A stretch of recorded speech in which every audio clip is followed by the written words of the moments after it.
but he's very unpredictable. So it's Okay. best to stay on mute.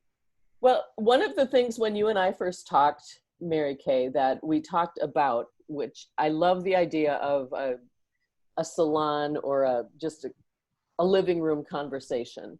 And one of the questions that you asked, you wanted us to kind of talk a little bit about where else in our lives have we sort of waited in the wings, and what are the talents maybe that we don't really recognize in ourselves that creatives have, that we totally don't give ourselves enough credit for, that give us some strengths that maybe some other people in other industries don't really have. I mean, what are you finding that, what resilience characteristics do you have that is helping you get through this? What's helping you get through this? Where else have you had to wait in the wings, and what resilience characteristics are helping you get through this? Well, I'll go, because I've got kind of crazy stuff right now with the studio being taken away from me. And part of that, I think, with creatives is we just have to learn to, we think on our feet. We problem solve, especially in production. We get handed a challenge and then we think, okay, well, I have to figure it out, and I will figure it out, and it'll all work out. It always does. And so we have to think quickly, but we have to think ahead and we have to think behind. And so I think communication is another really strong suit of most of ours, of being able to say, I'm in this transition right now, but I can get this done, and just, we'll get it done sooner than you even think it can be done. Because the rest of the world, I mean, think about it. We build sets, we get all sorts of stuff done, and then in your real life, you're like, what, the work people didn't show up, they didn't even bother. And it would never happen in production. So I think sometimes we also have to learn to slow down and realize the rest of the world doesn't work like we do, so fast paced and get it done so fast. So I'd say communication is big skill. Huge. Babs, where's your studio at right now? Like, what's going on with it? The studio, the Ivy building is closed down for repairs, and so it'll be several months till they get it repaired, and we have not heard anything from the owners. My studio got destroyed. The fire was in the roof of the Ivy building, but the water damage and the smoke damage and the mold is what did everything. So the hallway I was in is where the fires were, the roof was on fire across the hall. So they had no roof. I still had a roof, and the floors were buckled. I mean, it's a 160-year-old building with wooden floors, and so it's just, I don't know what state it's in now at all. They haven't been in touch with us. So it'll be many months till I would have a studio, but I don't know. Does everybody here know you, Barb? Oh, yeah, sorry. Barbara, I don't know if everybody knows that this happened during the protest. So if you want to just, well, and sure. Tell us who you are. Yeah, well, so I'm Barbara, also known as Babs of Babs Casting. So I'm a commercial casting director for film and commercials and print and what have you. And I've been in business for 31 years and have always had a studio. The past 10 years, I was in the Ivy building in the Seward neighborhood, directly across kitty corner from the Hexagon bar. That Thursday night after Mr. Floyd was murdered and the riot started, the Hexagon bar was burnt down to the ground and embers from it fell onto the roof of the Ivy building where I've been, and pretty much destroyed the whole front end of the building, and thus the whole building has been shut down. So the studio I have for casting is closed at this point. And but I also don't know when we'll be doing in-person castings again anyway with COVID. So it's like, okay, maybe this is a blessing in disguise. I don't have to be having the financial burden and the worry of a big studio that isn't really getting used anyway and isn't necessary right now. So we'll see. But that's who I am, and I've been doing it a long time. And about 4 years before hanging up my shingle as just the casting director, I worked at for Mark Setterholm, who now has drive-through productions. So I was at Setterholm Productions for about 4 years and wore pretty much every hat you have to wear in a production house.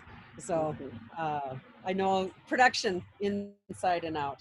And prior to that, I was a social worker, community organizer, family counselor, teenage long-term residential treatment, and chemical dependency addiction counselor. So I've had several lives. I am willing to bet that the people in these windows have had several lives too. Oh, yeah. I have a feeling that as as creatives, as artists, that's what we get thrown into. I think that we have to transition pretty quickly. And like you said, I heard you saying my words that I've said so many times, is that creatives just get it done. And it doesn't matter how busy you are or how complex the problem is. If you can't fix it, man, you will find somebody who can. And so and in that fixing stage here, when the lights went out and the power went out and your building burned and all of those things, I can't even begin to imagine the strategies that you had to put in place in order to feel like you were going to make it through that power again. So well, and I would add that for me personally, if I have a project, I can get it done. But when it comes to my own stuff, not so good at getting it done. I don't know if that's true for others, but like, give me a deadline. But then if you have to advocate for yourself or figure out, it's like, oh, I don't know if I really deserve that or should do that. And that might be common to more than just me. You Yeah, think? I'll chime in, Babs, because I didn't realize, I think I have actually 1 year on you in this industry, because I did the math in my first professional gig. I'm an actress, union talent. I moved here from LA a couple of years ago after 15 years out there. And 32 years ago was my first professional acting job. And I already kind of had to reinvent myself and take a big cut leaving LA. And there's very little union on camera work in this town. And fortunately, over the past decade, I was already transitioning from mostly on camera to mostly voiceover.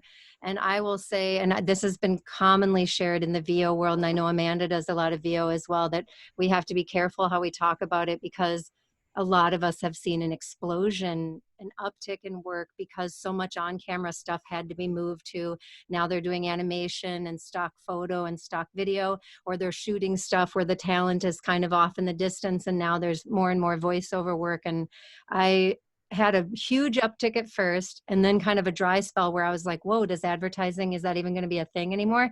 Well, of course it is. And it actually tends to do really well for our industry to have like a depression or a recession, because, companies are fighting for consumers even more limited dollars, so advertising actually goes up.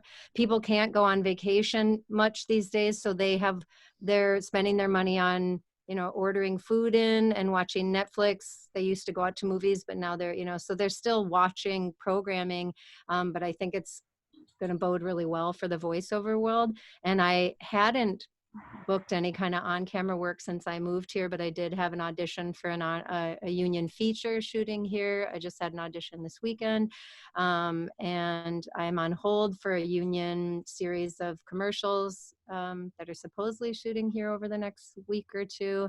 And then, the voiceover work, I've just been working a lot. And it was you talked about like the in-person auditioning. I had to have a real serious talk with my partner's parents, are both epidemiologists, so we've been more careful than almost anyone I know. And I had pleurisy as a child, so I've already got scar tissue all over my lungs. And when we found out that COVID would likely make that situation worse, we've been like, we're just not going to get it. But we had to have a talk about, should I go into JR casting for this audition for a series of union commercials? And I was like, this will probably be the one job I get this year if I get it. So he let me go in for it. And so then it's going to be a whole go into a studio, and I know they're going to be super careful, but that will probably be the most risky thing I do this year, is like being inside with multiple other people for 12 hours or 10 hours or whatever. And I know I would have no lines in this commercial, and I think you'll see more of that. Nobody's really talking about how talking is one of the riskiest behaviors we can do in each other's presence, masks or not. My one dear friend who is battling COVID right now, she's my age, she's very healthy. She gave a guy a ride in her car for 6 minutes. They were both masked up, but they talked the whole time. And I was like, what have I taught you? Like, don't let someone in your car. The masks are just like a Band-Aid. They don't really do that much. So now she has COVID and she gave it to her husband. And so, yeah, so that's where I am, feeling optimistic about things, but it's going to be a long road. Yeah. Did anyone else see, I'm sure others that have more expertise in this than I do, that the both the on-camera work and film work, the TV and camera work is now going to be starting up in LA. Did anyone else see that? Yeah, I saw that as well. Yeah, was it yesterday? I think that, but I have no idea what the unions are saying in terms of safeguards with that regard. The white pages they've released, the unions have gotten together and released like a packet of what the rules are. There's really strict guidelines. Donna, not to put you on the spot, but you are closest to the talent in proximity. Yeah. That. I'd like to just note, because I haven't worked with you for almost a year now. Well, yeah, close to a year. So I think the last summer was the last time we were on a shoot together. How, with what you do and the proximity that you are to talent, what's happening in your world? Do you have? It's hard. It's really, really hard. Explain to everybody who you are and what you do. I'm a freelance hair and makeup artist. It's almost embarrassing how long I've been doing it, since I was 18 years old, here and in New York and Miami Beach. And so, yeah, I have to admit at this point, longer than 30 something years. And it's so difficult now. Like, I've never not worked. And I'm a little worried when it comes to the, just kind of the government laws and that kind of thing, that my job's kind of falling through the cracks about whether it gets approved or not approved. And so some of the big corporations haven't used hair and makeup yet. I've gone through a ton of research and buying different products to really make sure that I can try to do it in as safe a way possible. But obviously I'm right there in their face, and I can't do my job without being that close to them. So I'm trying to keep myself as safe as I can, so that when I am working with someone, I'm not putting them at risk. But I just don't know when clients are, I have a few clients that have reached out saying they want to work. One, I kind of laughed, it's for a book cover, and their way to solve the problem was it's for a religious book cover. And so their way to solve it is they just want me to also play Mary on the cover and do my own makeup, which is kind of cracking me up. Hey. Exactly. I'm like, you know what? Yeah, I'm just going to go for it. I'm like, okay, nowadays I'm just going to say yes to like everything, But it makes me so sad, because I talk to so many people that are feel so alone and are so scared right now. And to me, that's a huge part of my job, is being able to connect with someone and make them feel comfortable so that they can go out there and do their job. And all this kind of having to stay away from people makes it, kind of impossible for me to do my job. Like, I need to be close and be able to talk to them and, and everything. I'm really curious, Donna, I've seen multiple incidences of really positive sounding experiences where hairstylists who were COVID positive worked on like 150 people and later found out they were infectious the entire time. Nobody caught COVID from. I've seen multiple stories of this, and I'm trying to find people who actually were. One was like in Missouri and one was in Kansas or something. And they were saying they're following the very strict guidelines of everyone's masking. There's no talking allowed. If they want to, they communicate in advance or through paper or whatever. And I was really impressed, and I kind of don't believe it, but I've seen multiple stories about stylists not giving COVID to their Well, customers. and for me, then I have both a mask and the plastic shield. Yep, they're using Because that. for me, it would be very difficult for me to do makeup and not speak to them at all. I mean, I can kind of point, look up, look down, and open, don't open, you know. But there is that part that to be able to talk with them. Yeah. I can keep a mask on them till I'm doing their lips and the bottom makeup, and kind of do it that way too. But and I have gloves. I have a ton of like different things that I'm trying to do to make it so that it can be as good as possible. The biggest problem I've had so far is when it comes to budgets, then I had a photographer that he's like, well, can't you just do the makeup out of the back of your car on location?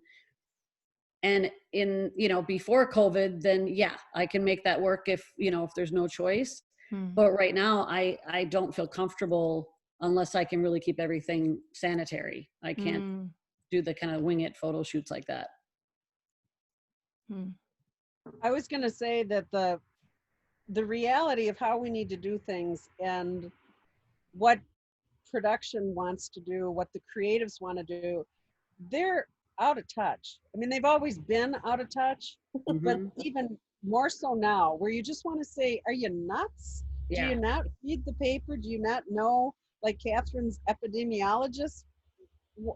You have to give us more time and have a bigger budget and do less. Yeah. That's reality. And Donna, on my screen, you're right next to Jody, and I know Jody also has a side as a dental technician. So I had gotten my teeth done, and I was like, oh, you have to suit up like Jody would have to. I'm a right? hygienist. Hygienist, but do you wear both of those, the mask and the coverall? I have tried my entire life to get out of dental hygiene, and when I went into production 26 years ago, I thought it was like the saving grace, and I was so happy to be working in another field. And then after a while, things, I think 9/11, and then we had the mid 2000s issues, and so I've always kind of floated between the two. And I will say that I couldn't believe it when everything shut down. I actually worked on March 16th in an office. I was scheduled for a full day, and by the time I got there, my 9 o'clock patient came, and the rest of the day went away. And then all the dental offices closed the next day. And I had 6 days already booked. And production was picking up, and for me, I'm a food and prop stylist mostly. I've worked on features, I've done a number of other things, but everything just kind of started canceling actually earlier in the year. And I don't know if that was an indication of things to come. But I didn't have work for 2 months, and as a freelancer and as a 1099 and W-2 worker, I applied for unemployment. Kat was very helpful to me. It was crazy, and I tried to find a loan.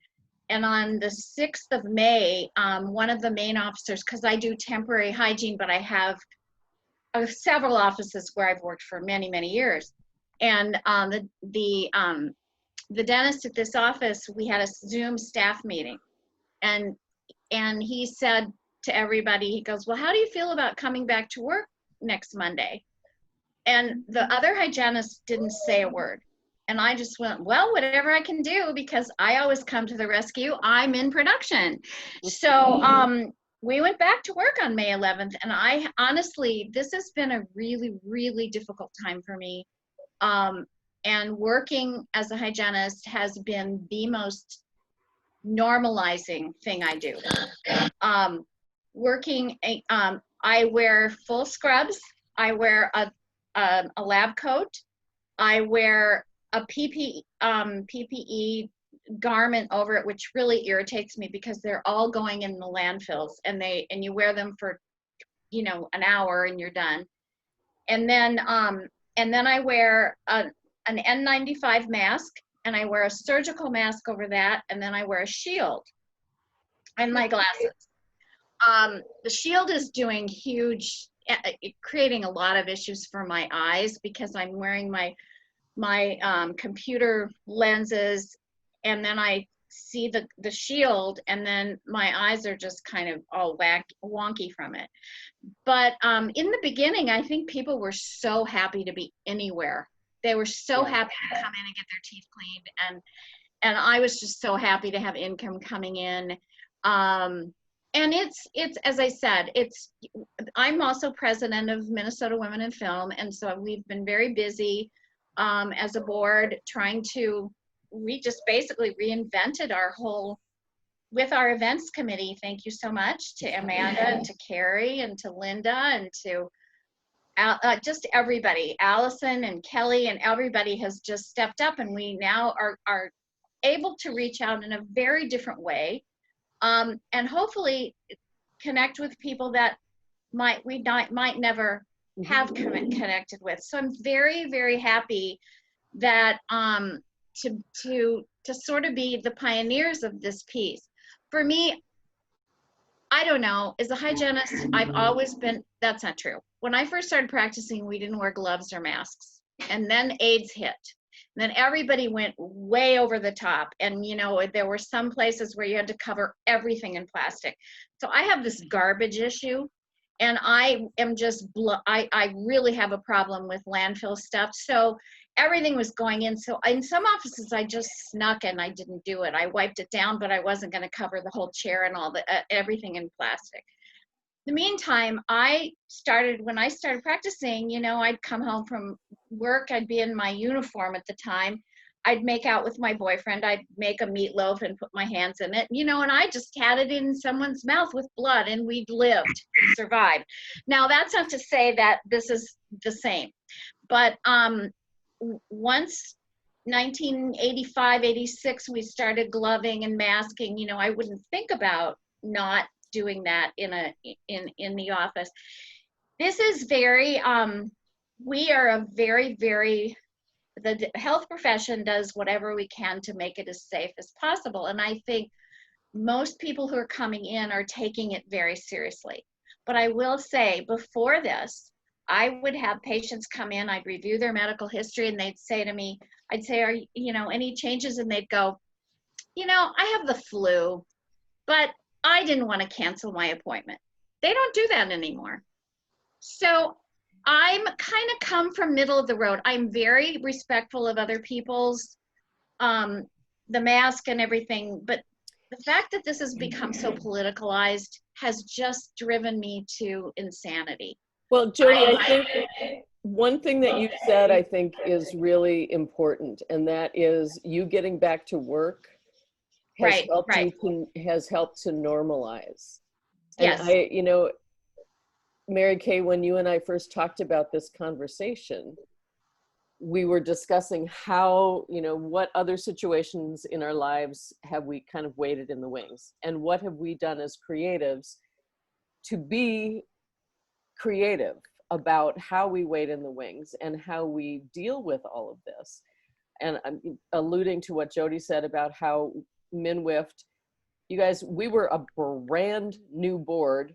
More than half of us were brand new when all this hit. We barely had met one another, and all of a sudden we were thrown into this. So, you know, again, kudos to all the brand new board members who are going, okay, now what are we supposed to do? How are we doing this? We would love to hear from all of you. I don't know how many of you are board members, but what else we can do. And we'll tell you about something new that we're rolling out, and you're going to be the first to hear about it at the end of this hour. So, Mary Kay, I've got a question for you. Good. You know, performance tends to be, there's an immediacy to it, you know, and it's almost a conversation. And now that we're in this environment where the conversations are radically altered, how is that affecting your creativity and purpose as an artist? I tend to be somebody who was thrown into, you either sink or swim, you live or die in situations in my life. I'll clarify that for you. I've lost 2 children.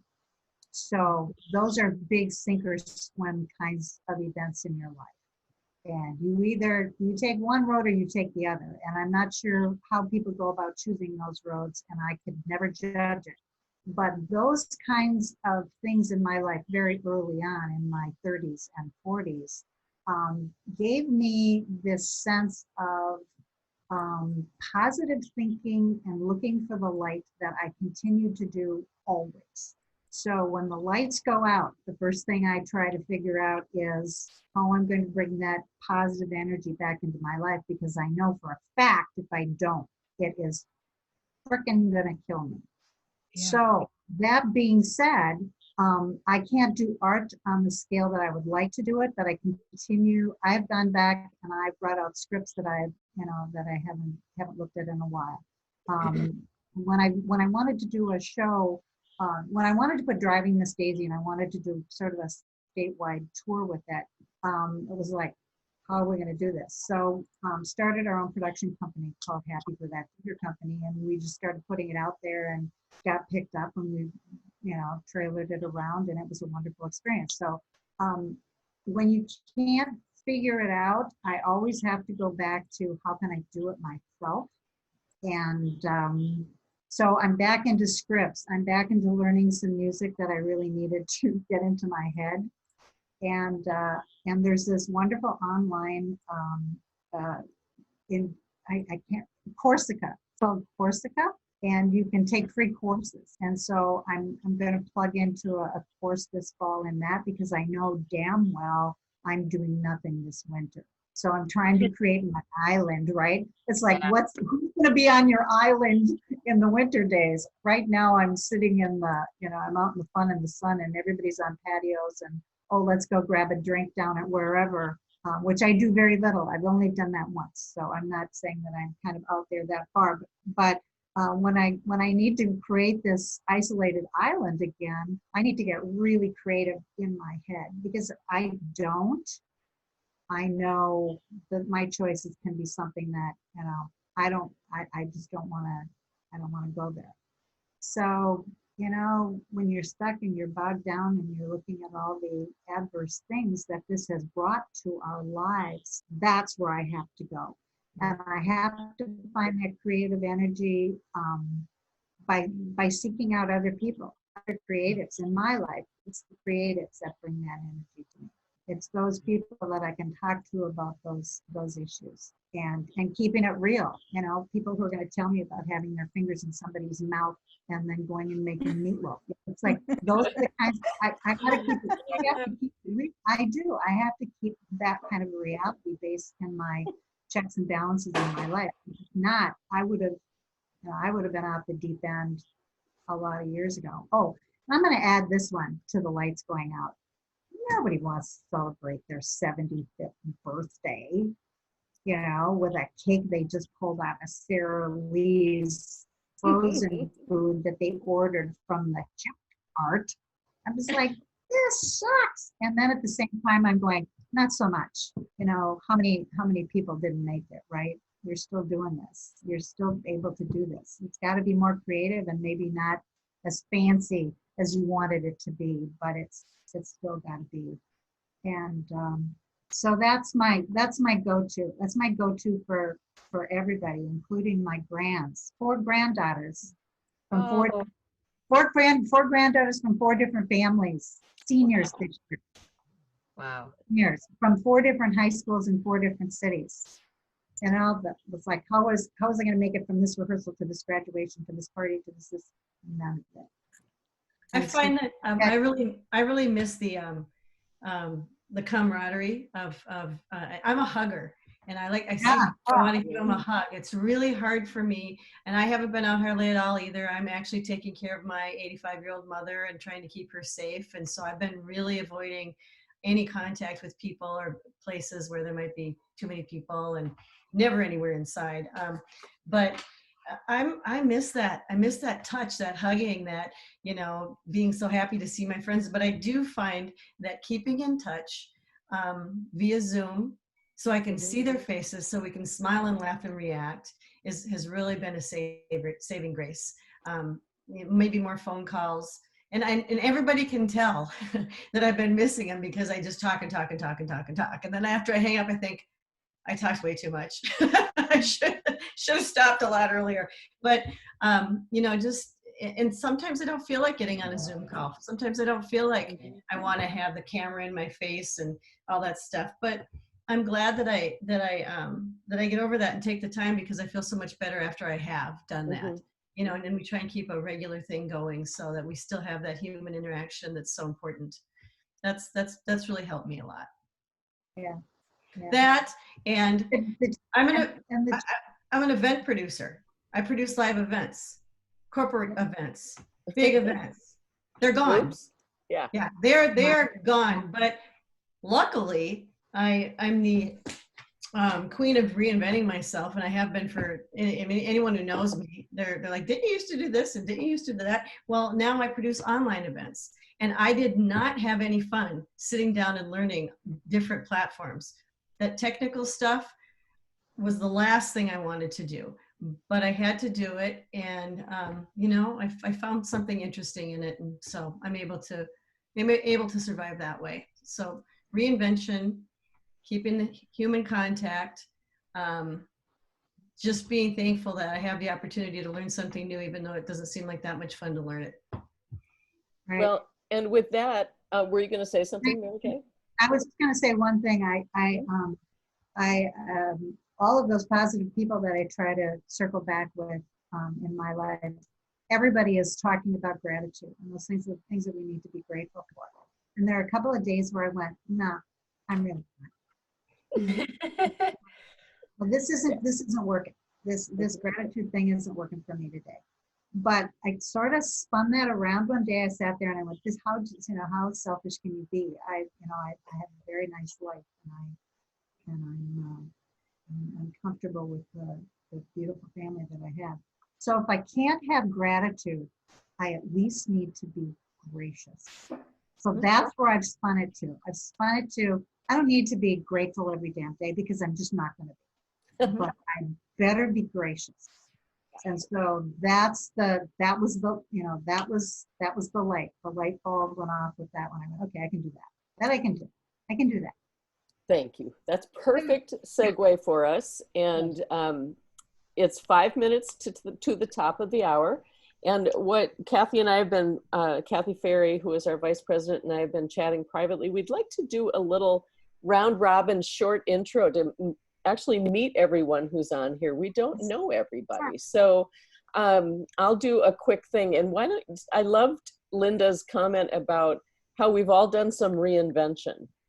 And if you can think of something that you have reinvented yourself from in your life that might surprise us, that would be kind of funny. I mean, I don't want to put you on the spot, but I will start, because I didn't really tell you who I was. I was the former director of production, former actual acting director of the film board back in the fun times of Grumpy Old Men and Fargo and so on, back in the Kelly and Randy days, Kelly and Randy show. And I reinvented myself right before that. I was a dancer. I danced with a company that was directed by Eddie Gasper, who was Bob Fosse's assistant on Broadway. So up in Fargo, of all places, jazz hands, I did the whole thing for more than 8 years. I was in a company. And so I've been on that side of the curtain, but I found I liked being behind the scenes better. So I've done all sorts of jobs. And I love reinventing myself. I think that's why being a creative is fun.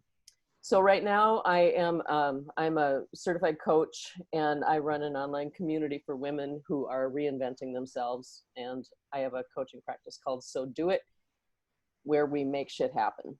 So that's who I am. And I'm the treasurer of the board of directors of Minnesota Film Board. I almost said that. MNWIFT. And I'll go around the circle so that you don't have to feel like, Amanda, do you want to say anything else about what and who you're doing?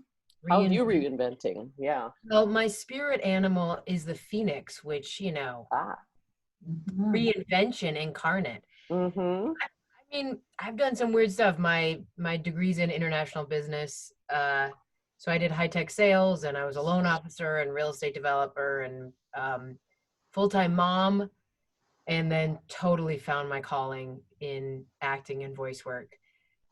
Definitely had to reinvent what that meant over the last 4 months because there ain't no shoots happening. Yeah. So just a ton more voice work. I'm doing audiobooks now. I'm doing a MMA romance novel. Yes, that's a thing. And the other one I'm doing is a reverse harem shapeshifter romance novel. So, you know, I'm learning all sorts of stuff, guys.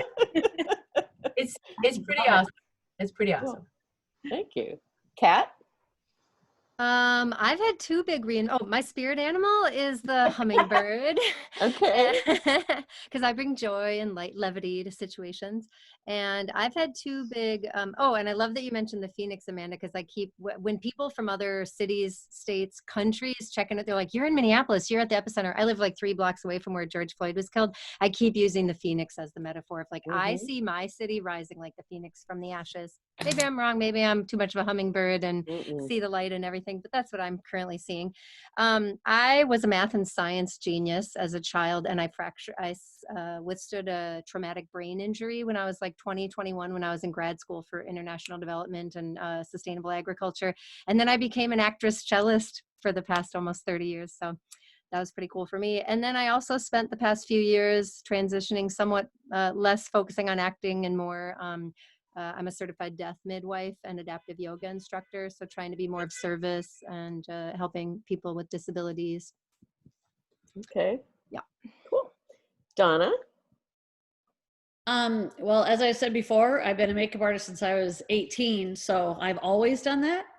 But I've also worn other hats. Like I just noticed actually in the background, you can see where that mosaic used to be on the wall of I've opened up and owned 3 different restaurants with my then husband, which was super challenging. But like you had said, Mary Kay, earlier, is that it's like you make it work and you figure it out. And it was super interesting and fun to open up the restaurants. I also have 2 boys, so I balance out. Now they're grown. I mean, I'm not tall, so it didn't take long for them to outgrow me, but now they're both adults, and one's in college and one's a financial analyst, and so that's just fun.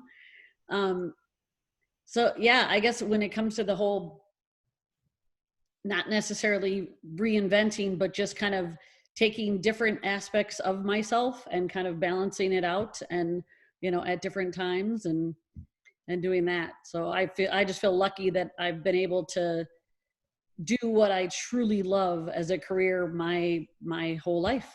You know, to just be able to help people kind of bring out their own sparkle and beauty is just like amazing to me. So it's just fun. Thank you. How about you, Rochelle?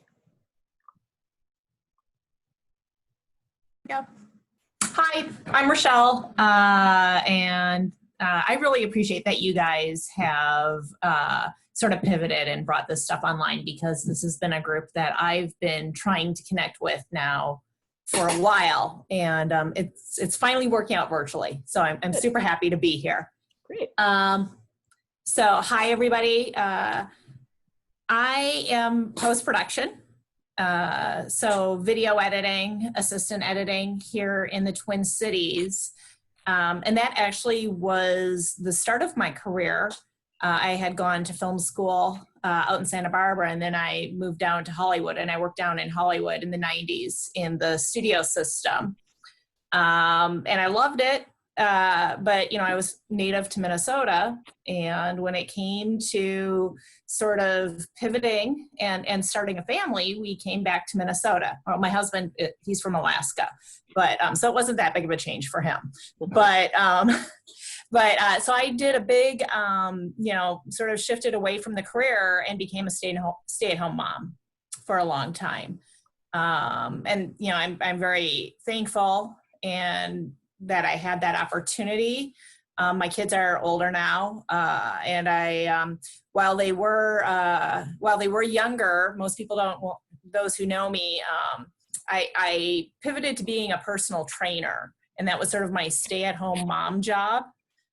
So I was, you know, weight training and aerobicizing with people all over the place for quite a long time. And then I also, one of the other things that I did is I really focused on a lot of NGO and nonprofit work. But I eventually got back into the business. So I, sort of like what you guys are saying, lots of lives, lots of transitions.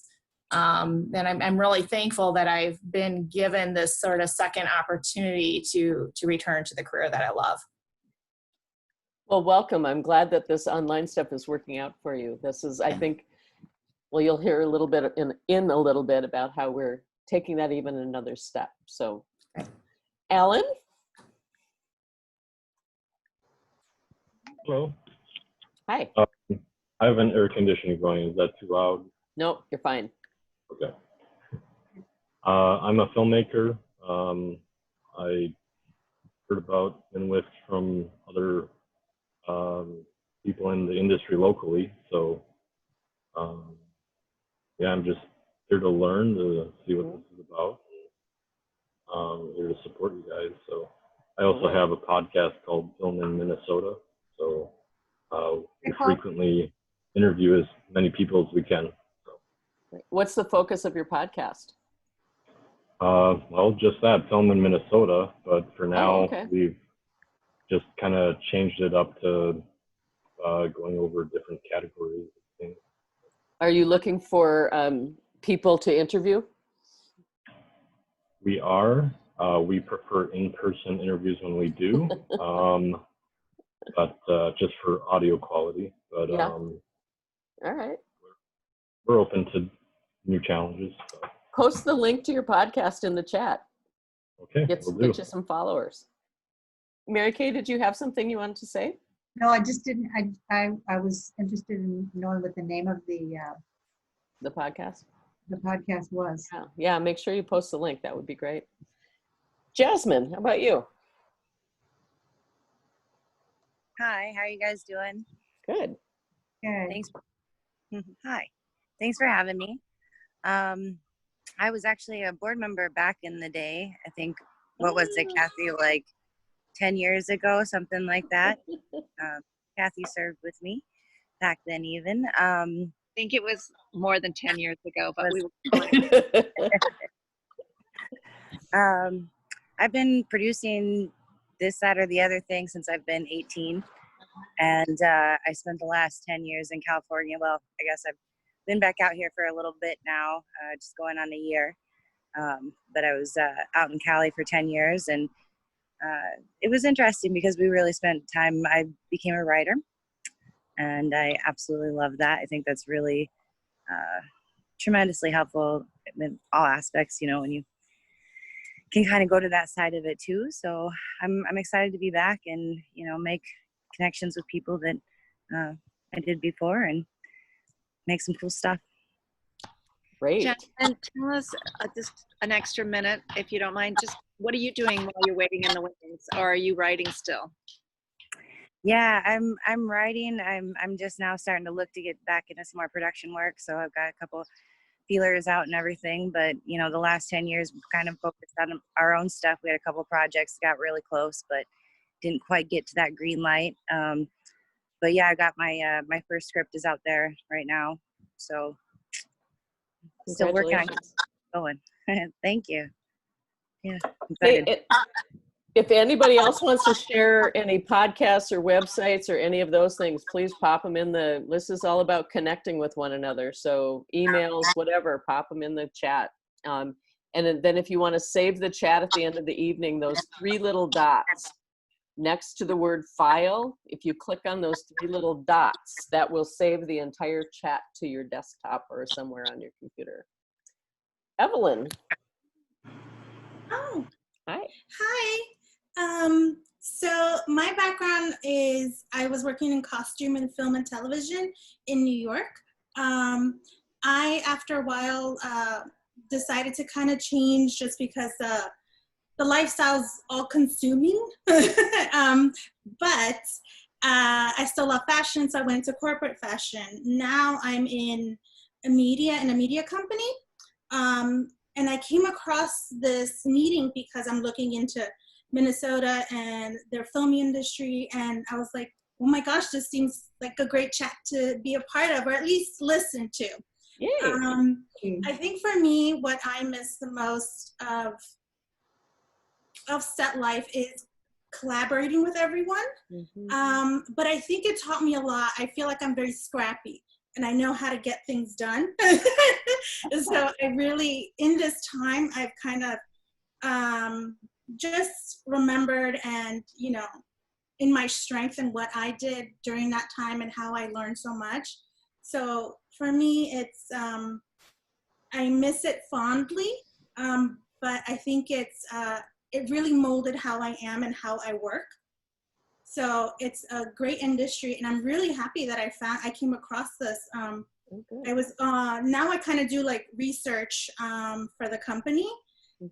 So now when I saw this, I was like, what's this about? I would have loved to have been a part of this kind of conversation when I was in the industry. So I'm really happy that I get to hear everyone and their experiences and how we all kind of go through different phases in our lives. So I'm just happy to be here and listening. Everyone's so welcoming, and I think that's a great part of the industry. Everyone really is like here for each other, you know? So thank you. Thank you. So do I understand you live in New York? I do. Awesome. Yeah. I love it. We're national now, you guys. This is Cheryl.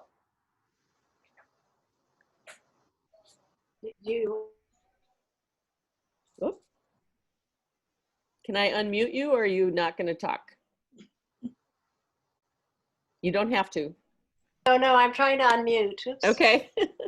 Can you hear me? Yes, Yeah. we can hear you. Oh, good. So I'm on mute. Should I actually go to video as well? I don't know. You don't have to. Well, you guys are so you know, in the film industry, and you do sort of doing all of this, and I didn't put on any makeup on. I wasn't thinking. You look exactly the same when I saw you 20 years ago. So. Well, thank you for including me. I was going to just listen as well, so I wasn't really thinking I would join in. But because you're asking this question, and I don't know if anybody else knows me. I know Kelly, of course, because I used to work in the film production world here. But I go back to Film in the Cities, where I was director of education, and we did all of that stuff. I worked in film production for a long time in the 80s and the 90s at ITVS, where we took on the independents to bring them into television. And then, of course, I've been the curator of film at the Walker Art Center for 22 years. But I just retired.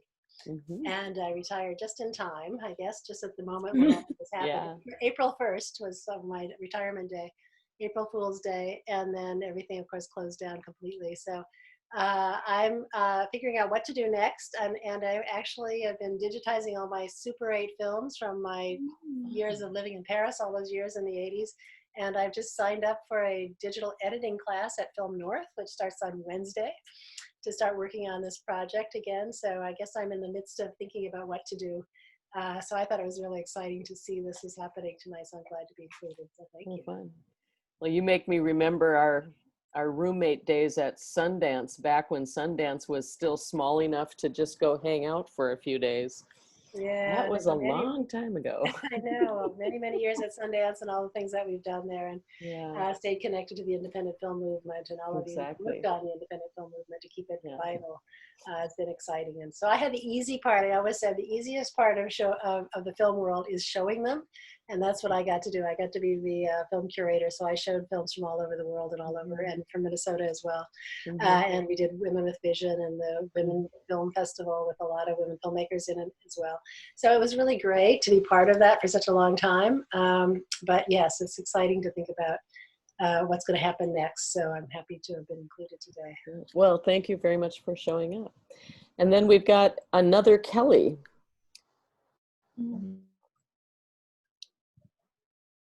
There, she's unmuted. Hello. Yeah, and I graduated from college with a degree in video theater and film. Was really lucky to get a job right out of the chute with a local video production company. Did that for a couple of years for a variety of reasons. My life made a major pivot, and I actually ended up getting out of it, going to grad school, and then pivoted again in the middle of grad school and actually ended up in real estate for over 15 years. And then after the market crashed and my career pretty much along with it, I decided, well, if I'm going to spend a lot of time putting deals together that don't happen, I'll go back to creating art and doing film. So then I got back into this about 10 years ago. Started out active with documentary. I've been writing screenplays this whole time too. Been pushing them up the hill, but nothing is quite caught on yet. Done a lot of pitching, haven't sold anything yet. And the last 3 years, I've been working a lot on short films and producing a lot of short films. And I got lucky with COVID that we had just ended production recently before this all hit. And I already had like some short films on the festival circuit, but then this one was just going into post-production.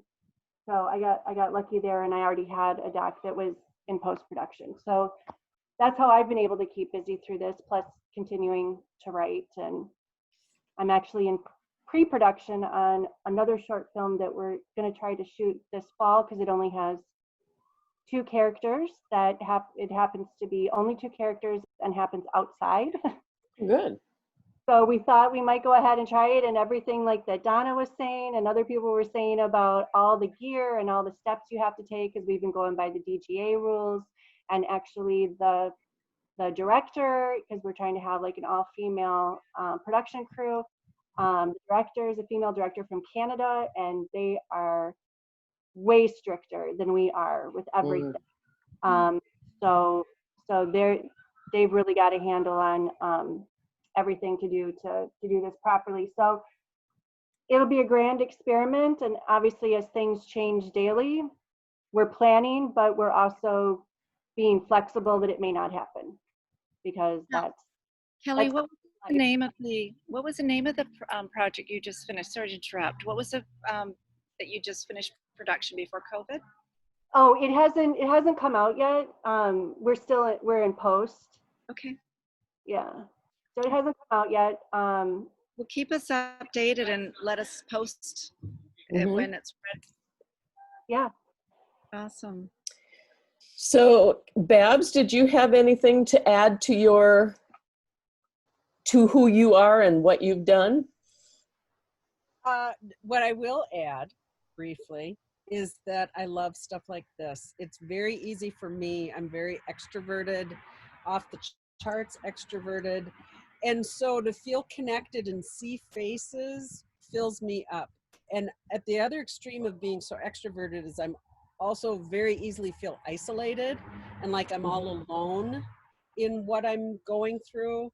And this is just a good reminder that to keep up, try and do some social media, try and participate in these things, to sign up if you don't feel like it, but to keep those connections.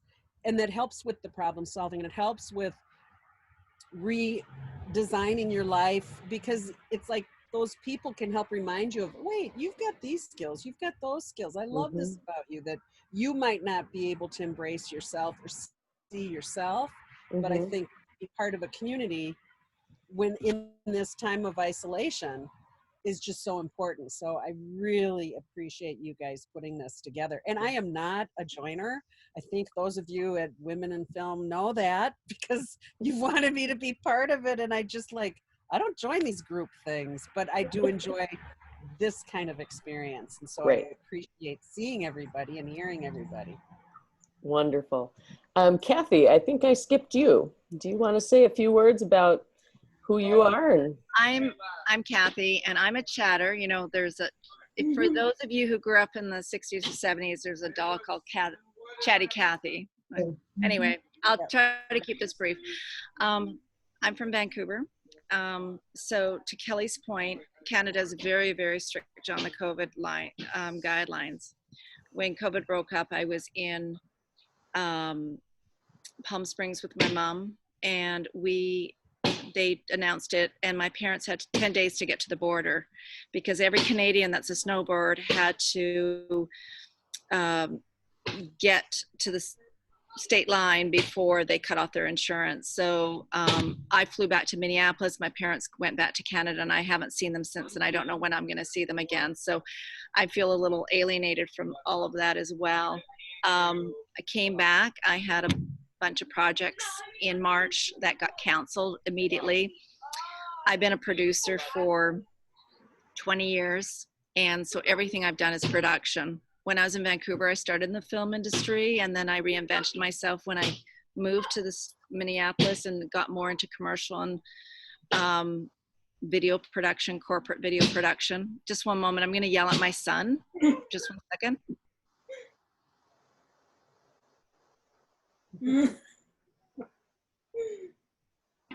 They're playing, anyway, they're playing and they're being noisy. Anyway, so here I am in the cities. My husband and my son and I have hunkered down, and I have reinvented myself after being a producer for 20 years. In the middle of COVID, when I thought I wasn't going to work again, I got a call from BBDO, and they asked me if I'd be interested in being more of a project manager. And then when I got in there, I took over business affairs. So fortunately, BBDO, most of their accounts are Hormel and food is doing very well right now. So business is good.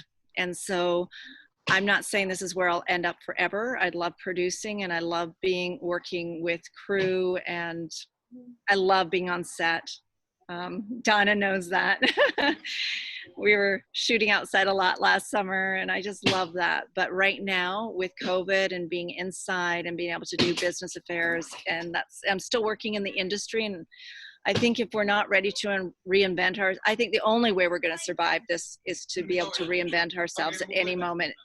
And back to what you were originally saying, Mary Kay, is that yes, we're creatives, and we have to, just like that, be able to reinvent ourselves. So that's what I've done.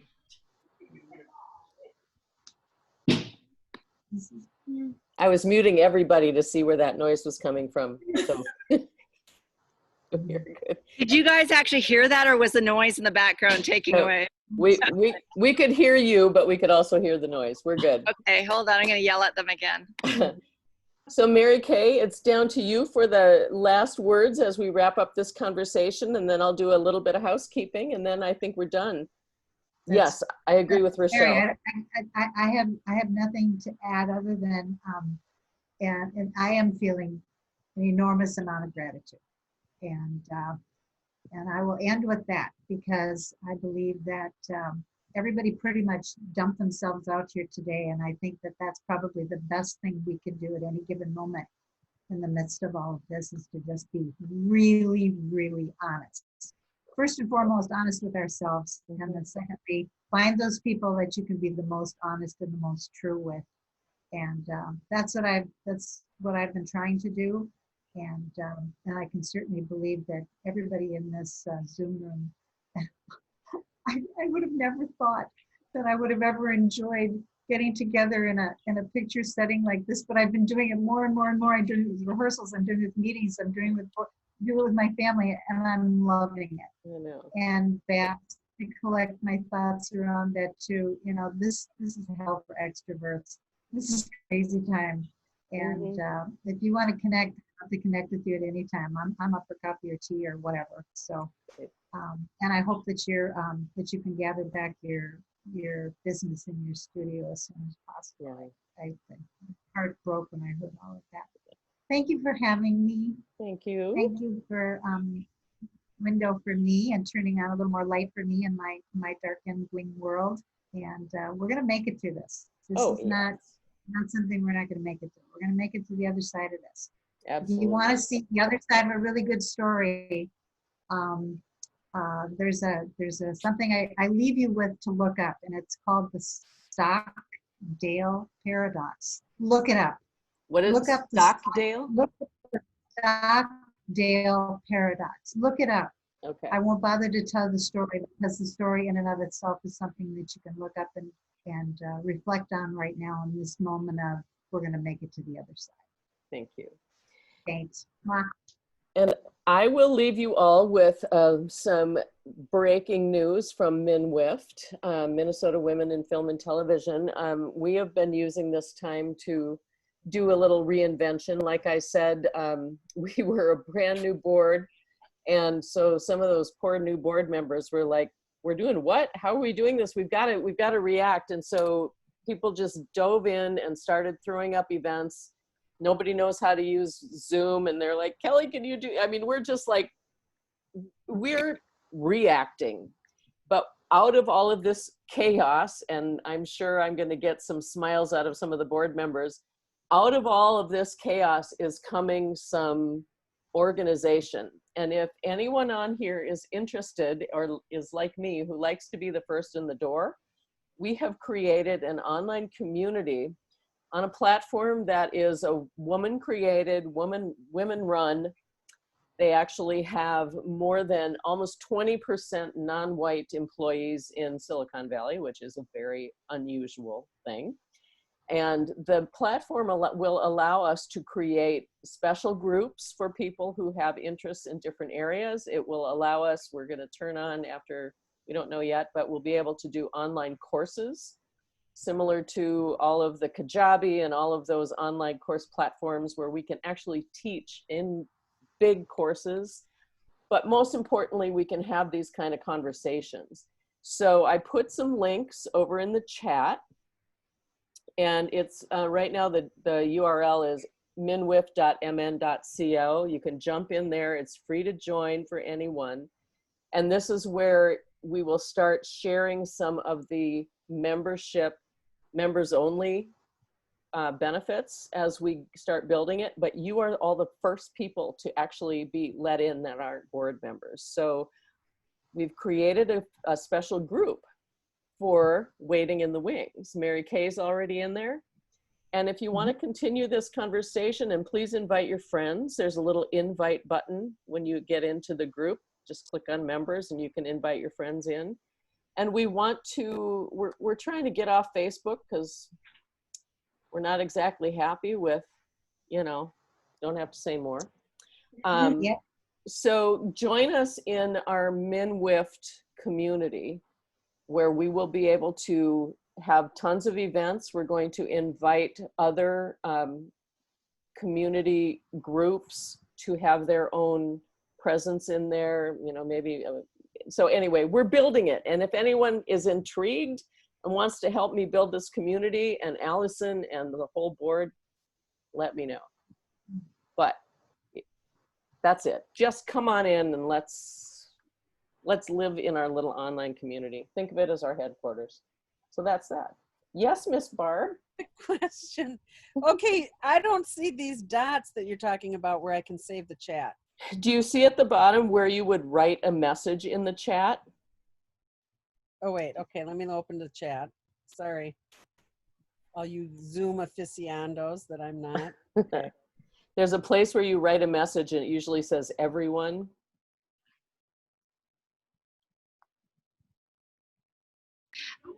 Kelly, why don't you share your screen and just point to. Good idea. What a brilliant idea that is.